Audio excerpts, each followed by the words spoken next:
Three, two, one. Here we go!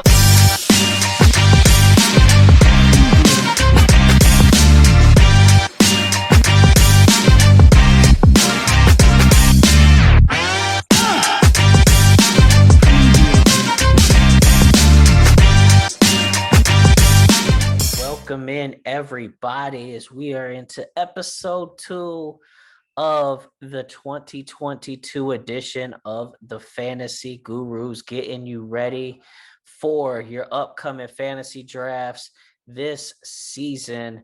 So today, fun topic, we're talking defenses. So who are the 5 defenses you should target this year in the draft? And most importantly, when should you take them? So we'll talk about all that here this evening. Don't have Trey Lewis Sands in the building, but we do have, making his first appearance this year, the Drunken Dolphin, John Sirocco, back with us. He'll actually get us kick-started here for our top 5 defenses. And as always, before I send it over his way, just want to remind you folks, make sure you hit the like button, subscribe, comment, let us know what you think of our rankings. What did you like? What didn't you like? What would you like to see us do? And then we're gonna start with the defenses tonight, but we're gonna get through everything. We're gonna do top 10 tight ends, receivers, quarterbacks, and then after it's all said and done, the dust is settled, we will do a cumulative rankings between all of our Fantasy Gurus rankings here. And we will do a reaction show to that to show you how those rankings break down, something you're not going to want to miss if you want to experience success in your fantasy drafts. So without further ado, let me kick it over to the Drunken Dolphin, John Sirocco. Talk to him, and hey, what's your top 5? First of all, before we get to the top 5, let me just give a big old cheers to you boys. Can't see my, there we go. Now let's get down to business. So we're coming in at number 5, Eric, your Stat Quo, Mr. Stat Quo. You're going to like this one. The New Orleans Saints coming out of the NFC South. So I've got several criteria to basically be a top fantasy defense. You've got to have badass players at every single level of the defense. The Saints have that. So pass rusher, obviously, they've got one of the best ones in football, Cameron Jordan. At linebacker, Demario Davis. And in the secondary, you got Marshawn Lattimore. The Saints, man, they were strong last year on defense. And I see it carrying over again, especially with a weak division. You know, they get 2 games against Carolina, two games against Atlanta. I think they kicked the season off against Atlanta, if I'm not mistaken. Is that right, Eric? That is correct. And then last year, the Saints, I mean, they were pretty much top 10 in every major fantasy scoring category, you know, sacks, interceptions, turnovers, points. So I like New Orleans carrying it over. They're going to be top 5 again. I think they were top 5 last year. They're going to do it again. Number 4, I'm going to go with the Rams, just because they're the defending champions. They've got superstar players, Jalen Ramsey, Aaron Donald. Those guys are going to create points and create disaster for any offense that they play. Coaching's coming back. They're a strong team. I don't see anything changing with the Rams. I mean, they're pretty much a solid, safe pick. And now before I get to the top 3, I do want to say that I don't take any defenses in a traditional draft before like the 14th or 15th round. Kicker, defense, those are always my last 2 picks. I think most successful people in fantasy football tend to go with that strategy. So I will say that there's a lot more important positions to target and basically revolve your draft around other than defenses. But you do want to have a top 5 defense if you do have the opportunity to grab them. Number 3, I'm going to Indianapolis Colts. Man, Indianapolis, what a defense they've been. Like, I know their defense gets a lot of love, but I feel like they're kind of underrated year after year. On the line, they've got DeForest Buckner. Joey, you know damn well what he can do as he came over from San Francisco. He's a monster. Linebacker, they might have the best one in the entire NFL, Darius Leonard. And they just added Stephon Gilmore, who probably not the old Stephon Gilmore, but the guy is still capable of being a top corner, especially with the help that he's going to be getting in the layers in front of him. So the Colts, they're going to be solid as hell. They rank in top 10 pretty much every category last couple years for that matter. Number 2, to me, the NFL has 2 clear-cut top defenses. both coming out of the Eastern divisions. The number 2 teams coming out of the National Football Conference Eastern Division, Dallas Cowboys. On their front line, you've got DeMarcus Lawrence. The guy's a tremendous pass rusher. At linebacker, I mean, we all saw what Micah Parsons did last year. The guy creates havoc no matter what part of the football field he's on or what assignment he's given. And at cornerback, Trevon Diggs, guy's just a complete ball hawk. He's going to get better. He's got a whole season of experience now. He did get roasted a couple times, but when the guy does have the opportunity to get his hands on the ball, he gets you points because he intercepts the football. He doesn't drop the ball. Dallas last year, check this out. Number 1 in fantasy points scored, number 1 in total points scored, number 1 in interceptions, number 1 in turnovers. Then when they just outside the top 10 in sacks. So, I mean, this defense is going to get you points no matter what. No matter what opponent they have in front of them, no matter who they're playing, you're going to get a safe play with Dallas Cowboys defense if you do end up with them. And then the number 1 defense in football is none other than the Miami Dolphins. I'm sure you guys are completely shocked about this pick right here. But think about this. They're returning all 11 starters last year from, in my opinion, the best defense in football from top to bottom. Defensive coordinators coming back. You're going to have a much better offense that's going to keep the defense off the field because Mike McDaniel's bringing a tremendous run style to Miami.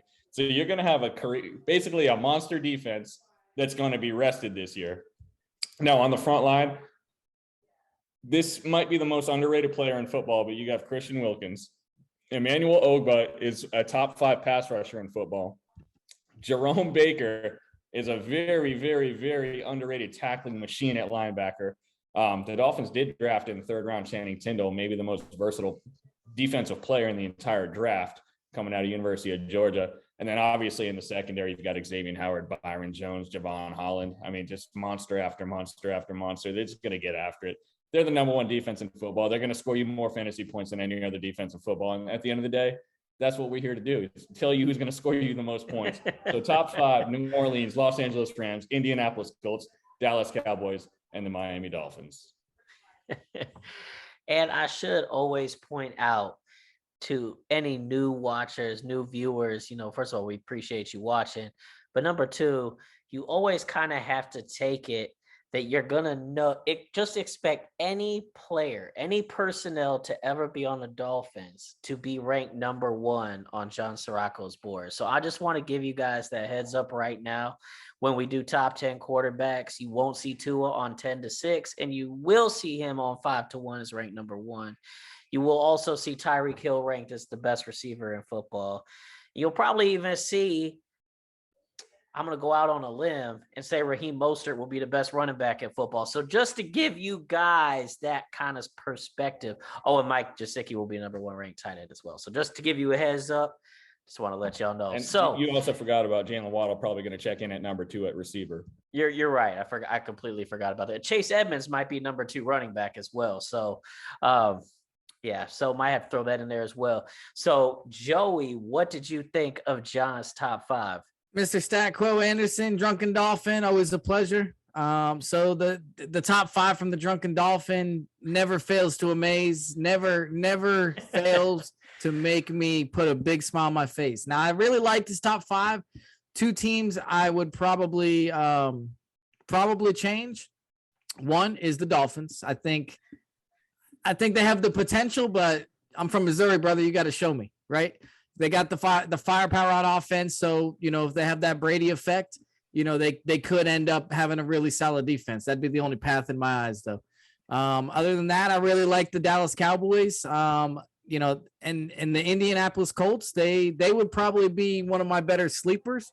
Not my number 1 sleeper, but for my top 5, they're not in it. But other than that, solid picks. So you are from the Show Me State, and I don't know if a lot of people don't watch Miami Dolphins football play after play, but they actually did show you last year. I don't know if you caught that. Oh, that's good stuff. That's good stuff. So, Joey, you're up next, man. Let us know top 5 defenses. Who you got? All right. So my top 5 defenses. So here's where we're gonna go. Whoa, where we're going, baby? Where we going? All right, so I got coming in at number 5 is going to be the New Orleans Saints. I like the Saints. Their offense is good. Sean Payton leaving definitely hurts, even though he's more offensive minded. But when you're that good on offense, your defense just happens to come with you, right? They show up to the dance too. But I still like them as a team. They're solid. They made some good moves. Number 4, I'm going to come in with my New England Patriots. The Patriots are going to come in at number 4. They're just good, man. Belichick, his roots are defense. Everyone gives him credit for his offense. All should probably, a lot of it go to Brady, but the man's a defensive mind, and he's been building. He's always had a good defense. I think they're going to be a little stronger this year. Coming in at number 3 is going to be the Tampa Bay Buccaneers. You still got the Brady effect. The man's come back for one more year. He's the anomaly. He hasn't fallen off the cliff, and until that day comes, his defense is going to be good. And he's shown it in 2 different places over 20 years, or close to 20 years, whatever he's doing. So coming in at number 2 is the Buffalo Bills, another Miami Dolphin arch rival. So the Buffalo Bills, they got a firepower offense. Josh Allen, they're hitting on all cylinders. Last year was great, but their defensive players are studs. But the main focus is going to be the offense. And, I keep that trend coming. When your offense is that good, your defense has to be right behind you. Then number 1, shouldn't be no surprise to you, Eric, Mr. Stat Quo. It's going to be the San Francisco 49ers. I mean, look, we've been top 5 time and time again. We got a good defense. I'm not being a homer. I mean, we got a new quarterback, Trey Lance. He could bring that additional effect on the offense. We're going to run the ball, control the clock, and we got the studs on defense. So my top sleeper, I'm going to have to go with the Cleveland Browns. I think the Deshaun Watson coming in, whether he plays half the year, whole year, whatever that shakes out to be, until he's suspended, I'm going to go with the fact that he's going to show up and play. But the Browns have been slowly building a good defense year after year. I mean, they're still the Browns. They never can put it all together. But I think Deshaun Watson, maybe that final piece to that long puzzle that they've been putting together. And that's what I got for you guys. So I'll touch in on, because I know we want to talk about when you're supposed to take a defense, right? Look, it's defense and kicker, and kind of with the drunken dolphin on that. I've gone drafts where I didn't even draft one, and then I just picked one up on the waiver wire right before the game. So here's my philosophy is, if you are dead set, got your starter set, you like where your team's at in your draft, maybe you have a couple good stud backups, but you hit a dead point in the draft, because there's dead points in the draft, and you're just taking a guy to take a guy. If the top defense is still sitting there, top 3 defenses, snag them, right? I mean, that's what I would do. Other than that, I take defense is the last thing I take. Defense and kicker, whichever one in the last 2 rounds, I think I can get a better mix. So what I do is I stream, right? So there's 3 criteria when it comes to streaming. Criteria number 1 is you want to pick out of the available defenses, you want to rank 3 different things and then come up with the average. The first tip is going to be, you want to find the lowest scoring offense, right? Because more points equals points away from you. So you find the lowest scoring offense at all the teams that are available that you're playing against. Then tip number 2 is going to be any turnover prone quarterback. So if there's a higher chance that the quarterback's going to turn the ball over, obviously that's going to bode well for you. And your third and final tip is going to look up and research the offensive line sacks allowed. Okay. The average, the year to date. And then you combine all 3 of them into a ranking scale. And then that's when you know who you're going to stream this week, whoever's available, right? You can't pick the teams till you get into the week, but that's how I play it, gentlemen. That makes total sense. I completely agree. And, I got to say, I like the top 5. I do. No shock you went San Francisco number 1. I mean, I can't hate on it. If you look at most, even projections outside of our own, a lot of people have the 49ers as a top 5 defense this year. So can't be mad at that pick. I think one that stood out to me, of course, was the Buffalo Bills. One thing you didn't even mention was the acquisition of Von Miller. So you add him on the opposite end of a guy like Shaq Lawson, and that's going to create all kinds of havoc for those quarterbacks that, to be fair, are not mobile quarterbacks. It's going to be a lot of, kind of stand upright, old school type quarterbacks, drop back and throw it. So if you can create pressure on those guys, that plays big into that favor. So I like the top 5. And I also agree with the philosophy as well when it comes to drafting quarterbacks and win. So I like what you said there as well. John, what did you think of Joey's top 5? It was interesting. I don't hate it. Here, I just want to say this, that I don't agree with the philosophy that your defense goes with your offense, because I've seen some historically bad defenses with historically great offenses, such as the Seattle Seahawks from a couple of years ago. The Dallas Cowboys under Tony Romo and Dak Prescott for a couple of years had really, really, really bad defenses and allowed more points than they even scored, which were a tremendous amount on each side. Not surprised to see the 49ers at the top of Joey's list there. Two AFC East teams, and not one of them named Miami. That was the most interesting part of his top 5 list. And then his sleeper, you got the best pass rush, maybe the best pass rusher in football. I don't know if they're too much of a sleeper there in Cleveland, but yeah, not bad. So one thing I will point out, since you guys both took a jab at me because I'm a 49er fan, on my actual true to the bone number projected rankings, they fall in number 2. But for me, they're number 1, right? Because I have that Trey Lance effect that I factor in that doesn't show up on paper yet. But on my actual ranking big board, he's number 2.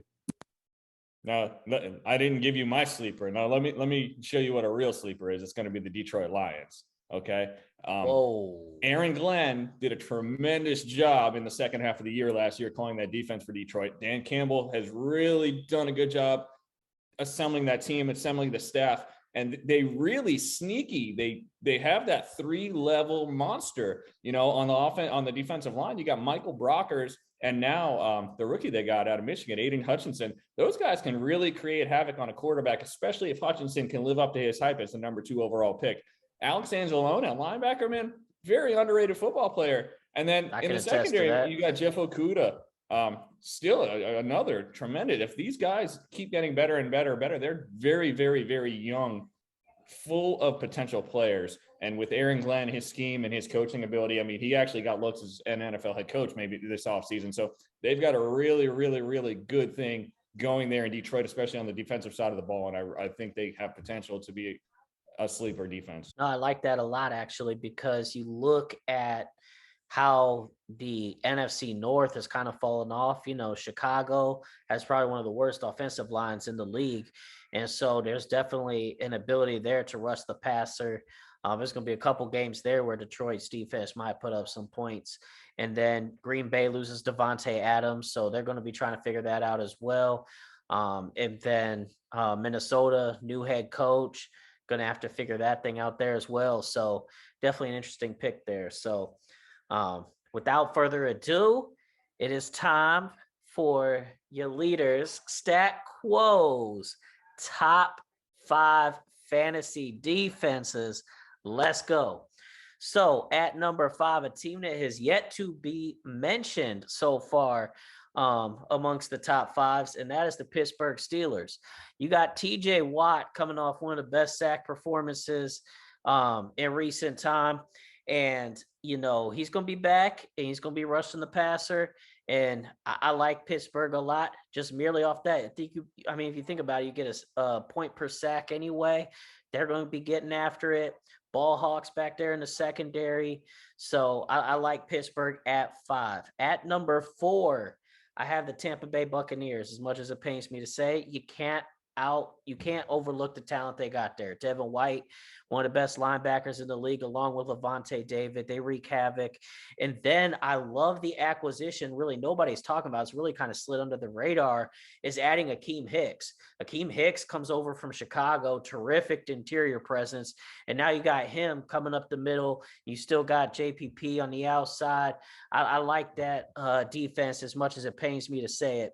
And then at number 3, I got the Buffalo Bills, Shaq Lawson, Ed Oliver, Von Miller, Tremaine Edmonds. And then you still got Tre'Davious White, although he's coming off the injury, and Micah Hyde in the secondary. Can't overlook that talent that the Buffalo Bills have right there. I see John not liking that, but, he's going to experience it firsthand. You know what I'm saying? So it's coming for you. And then at number 2, a team that only actually John mentioned so far that I am enamored with, and that's the Indianapolis Colts. I like the ability, not just the talent that the defense has, but you have to look at the offense they have. They are a run-first team that likes to pound the ball with Jonathan Taylor, and they are going to take time off the clock, keep the defense fresh. And what personnel are you keeping fresh? Darius Leonard, DeForest Buckner, and then Kenny Moore has really proven to be a top 5 corner in this league. And now you add Stephon Gilmore in to be his, number 2 corner. I mean, that's scary right there. So I like the Colts a lot. And you look at the fact that they're in a weaker division with, playing the Texans twice, Jaguars twice. I really like the Colts as a top tier fantasy defense this year. And then at number 1, New Orleans Saints. You got to look at it here. If you think about the fact that they added Tyrann Mathieu, the honey badger, coming in at safety, and then you also have Demario Davis, top 5 linebacker in the league. You got Cam Jordan on the D line. Peyton Turner's coming in his second year. He's just merely a rotational piece. You got Marcus Davenport in a contract year. He is going to be head hunting on the outside. So you have that great pass rush combo. And then you add Alontae Taylor in the draft. Low-key safety is going to be coming in here playing well. And then you still have lockdown corner and Marshawn Lattimore and Paulson Adebo from last year. This defense is loaded and ready to go.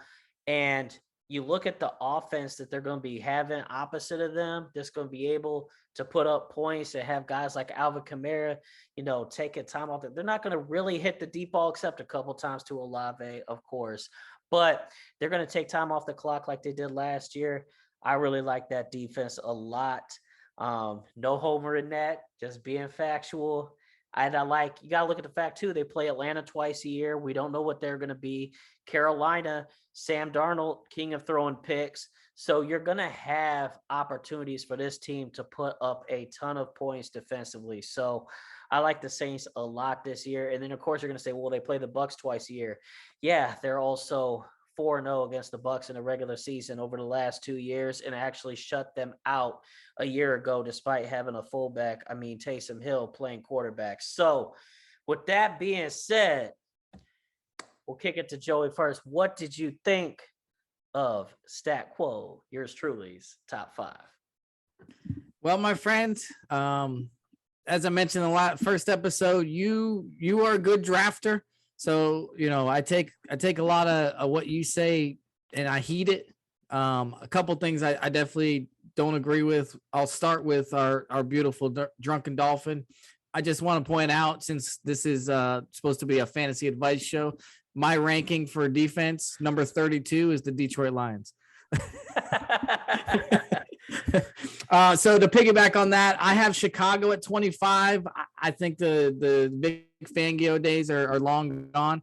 And that offense, I'm not sold on their quarterback. I don't think they have firepower at the receiver position. I think they're going to be on their heels. And Pittsburgh, I have them at 18. But I do agree with you that if they can figure out the quarterback situation and it's a successful plan, whoever they end up going with, I think that their defense will be a lot better than if their quarterback's not good, right? But other than that, I liked what you did. I liked where you put it.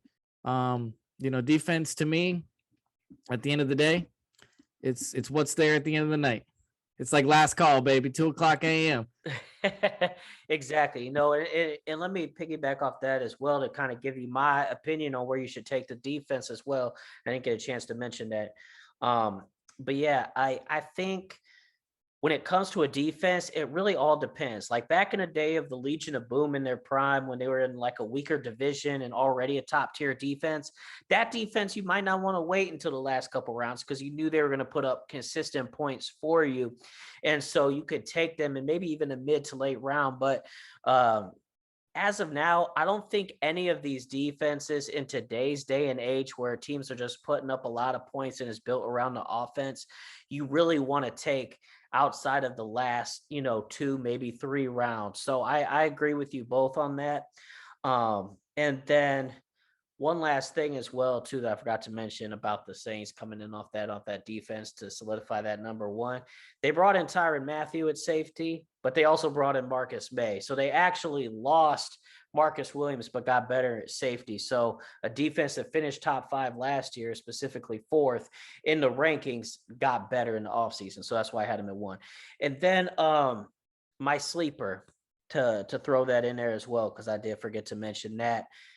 I actually go with the Los Angeles Chargers. And now here's the thing. I understand that the AFC West is going to be some shootouts, and you're not going to really want to trust those defenses too often. But here's why I say the Chargers are a sleeper defense. You bring in Khalil Mack to go opposite of Joey Bosa, you're going to get some sack points. You get Derwin James back healthy, still one of the best safeties in football when he's healthy. I think that defense has an opportunity to put up some points, even in a division is going to put up a lot of points. So I'll throw it over to Drunken Dolphin now. What were your thoughts on my top 5 as well as the sleeper? I think you guys have both bumped your heads on the Buffalo Bills. I've never seen a quote unquote top defense. No, honestly, I've never seen a quote unquote top defense get bully balled as much as they have.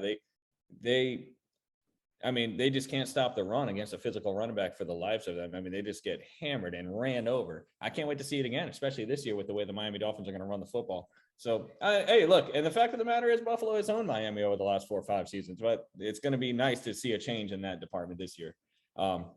So I obviously don't agree with Buffalo. I have a feeling they're in most people's top 5. We'll see. I think most people are missing the mark with the Buffalo Bills this year, as both of you are. Thankfully for me, by the way. Now, the only other thing I have with your top 5, Eric, is I really don't agree with the Pittsburgh Steelers. Yes, they get you points on sacks because TJ Watt is an incredible player. But, I mean, they haven't ranked in the top half of the league in anything else. Not points, not interceptions, not turnovers, not touchdowns. They're not getting you points anywhere. So they're getting you 1 point here for a sack, 1 point here for a sack. But the points that they're allowing, they're just running up. I don't see them as a top 5 defense. And now without Ben, their offense is not going to be in control of the football as much as they were. I know Najee Harris is a great running back, but their offensive line is less than average compared to what the Pittsburgh Steelers are normally used to fielding out there. I just don't see, I'm not saying they're a terrible defense. I just don't see them as a top 5 defense or anywhere near it. Tampa Bay, Indianapolis, and New Orleans, though, I think they're pretty much consensus top 5, top 6 picks on everybody's board. So I like the list overall. One pushback I will say that about the Steelers, you mentioned, just because you mentioned Ben Roethlisberger, I think the loss of Ben helps the Steelers defense. Big Ben had a tendency to turn the ball over, especially here later in his career. A lot of silly mistakes. I like Kenny Pickett coming in there. I think he's going to control the game. And I think it's going to actually help that defense stay on the sidelines a little bit more and stay rested. So that's why I think I have them jumping up from maybe where I had them last year is about the 10 mark. I like them jumping up to 5. So that'd be my only pushback on that. But other than that, folks, that's our top 5 defenses. So, here's what we have coming forward. Oh, Stat Quo, let me just pop in for 1 second here. Go for it. I believe Mitchell Trubisky is number 1 on the QB depth chart in Pittsburgh at the moment. I have him losing that in the preseason. I'm not gonna lie. I like Kenny Pickett. As I mentioned on the rookie show. So if you haven't watched so already, folks, go ahead and watch that. I do like Kenny Pickett a lot to win that job in the preseason. But you're right, though. Mr. Trubisky, they brought him in to kind of be that bridge quarterback. So it's certainly possible that they do go with him over Kenny Pickett. Even if they do, I still like him to protect the ball better than Ben did last year. So I think that plays in the favor of the Steelers defense. And I will give this a Stat Quo over there. He does have the best nickname for Mitch Trubisky out there. If you want to let everybody know what Mitch Trubisky's real alias is. Oh, that would be Money Stealing Mitch. I came up with that nickname in the draft. I got into a little bit of a discussion with another colleague. I won't say his name to put him on blast, but he had no problem with Mr. Trubisky going ahead of Watson and Mahomes in that draft. And I remember thinking Trubisky was clearly 3rd on my board. And so when Chicago took him ahead of those 2 guys, I had to don the nickname there. But, now it's actually looking like a little bit better pick than maybe the Watson pick, considering what's kind of happened there in recent times. So I can't be mad at that one, but certainly missed the mark not getting Mahomes. But not for nothing, the team that drafted Watson cashed out. Before That's true. That's very true. That is Absolutely. very true. They got a lot of picks coming their way. So So Stat Quo's got the number one nickname for a quarterback in the NFL, Money Stealing Mitch. Bart Scott's got the second, Mac and Cheese for Mac Jones. Those are the top. Those are the top two rankings for nickname quarterbacks in the NFL. oh my goodness. and that I may mean, be my fantasy football team name, Mac and Cheese. oh man, I love it. So without further ado, thank you guys for jumping on tonight, talking defenses with me. Stay tuned next week, folks. We'll be starting our top 10 tight ends. We'll do 10 through 6 next week, followed by 5 through 1. We will include our sleepers on the 10 to 6 episode. So definitely stay tuned for that, folks. But thanks for tuning in. And as always, like, subscribe. Let us know what you liked. Let us know what you didn't like. Hit that comment section. We love to engage with all of you viewers. So in case you didn't catch last episode, one thing I always like to point out here, during the regular season, when we're done giving all of our rankings for you pre-draft, we will be providing week-to-week analysis, going in, leading you up to your fantasy games. We will have yours truly telling you who to start, who to sit, who to have out there playing to get you points. We will have Mr. Joey Trades Ferguson, Sirocco over there telling you, breaking down all your trades for you. If you have a trade idea, he's the king of trade. He leads the league in trades every year. So who better to ask than him? Trey, who couldn't be on the show tonight, he will be providing you the sneaky, stinky, and possibly streaky players to get off the waiver wire. And then the drunken dolphin, John Sirocco, aka the algorithm, will be providing you all your daily fantasy needs. He has an actual formula, folks, mathematical formula. That's right. That can help you get points, who to start in your daily fantasy. So make sure you tune in for that as well. So thanks for tuning in, folks, and we'll see you next week.